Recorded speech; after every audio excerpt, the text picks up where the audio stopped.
Well, good day, everyone. Good day, everyone. Welcome inside the Ark, where through biblical discipleship, we help people of faith become aligned with, renewed by, and centered in the truth of God. There is no BS here, no bogus spirituality, no bogus secularism. This is all about discipleship, and this changes everything.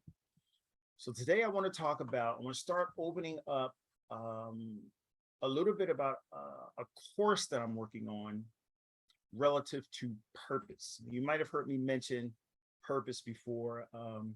There's this popular notion in our culture, and that it is the need that there is the need to find your purpose. And I understand it. I get it. This is taught both in the secular space and in the sacred growth space. And you've heard me make the distinction between, the secular personal growth world, the world of like the Think and Grow Rich, that type of stuff. And then there's the sacred growth space, which is basically the Bible, the church, etc.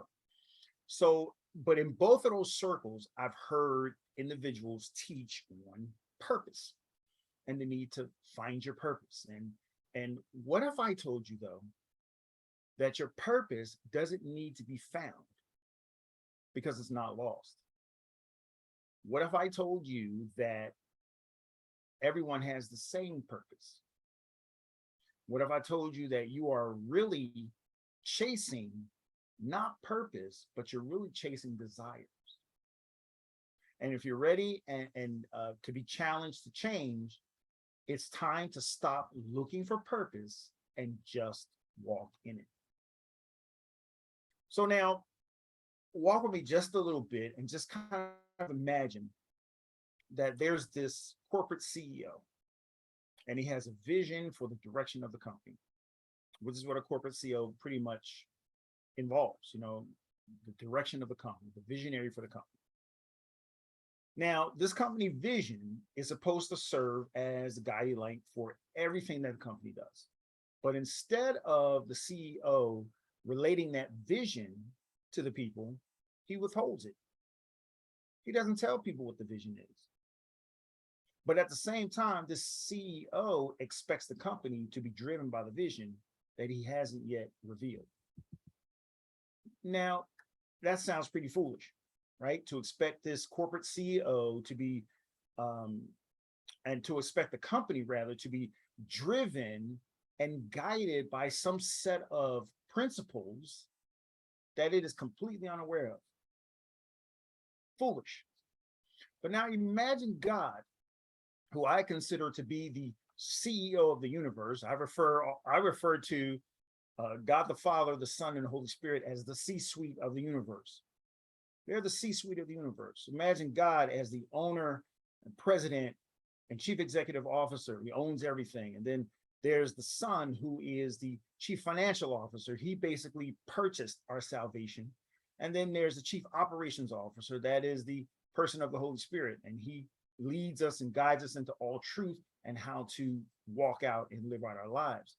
So imagine God has this vision for your life, and he creates you for a purpose. And this purpose that God created you for is supposed to serve as a guiding light for your life. But instead of telling you what the purpose is, God doesn't reveal it. He hides it from you. He doesn't speak it to you plainly, but at the same time, he requires you to fulfill it. So that is just as equally absurd as the CEO who doesn't tell the company what the vision is, doesn't tell the company what the purpose is, doesn't tell the company where they're headed, and expects the company to govern itself by these principles that he's not yet revealed. We cannot fulfill our purpose unless we know what it is. And I do not believe God has left us to our own devices to try to find our purpose. But this is unfortunately how many followers of Christ understand and approach the issue of purpose. They approach it as though there's this elaborate game of cosmic hide and seek, and that God has hidden what he has designed for you to do, and he enjoys watching you make a constant fool of yourself as you stumble in the dark in search of this elusive thing called purpose. Now, I've heard a whole lot of talk over years relative to finding purpose. There's no shortage of books, there's no shortage of conferences and CDs and life coaches and gurus that are willing to help you search for the answer to that ultimate question of why you're here. And they'll gladly take your money as you engage in this seemingly never-ending search. I believe there is a definitive answer to the question of why we're here. But I also believe that there is a bit of confusion relative to the issue of purpose that needs to be clarified. I believe there is a crucial distinction that most people miss when it comes to this issue of purpose. And now we'll talk about that distinction a little bit later.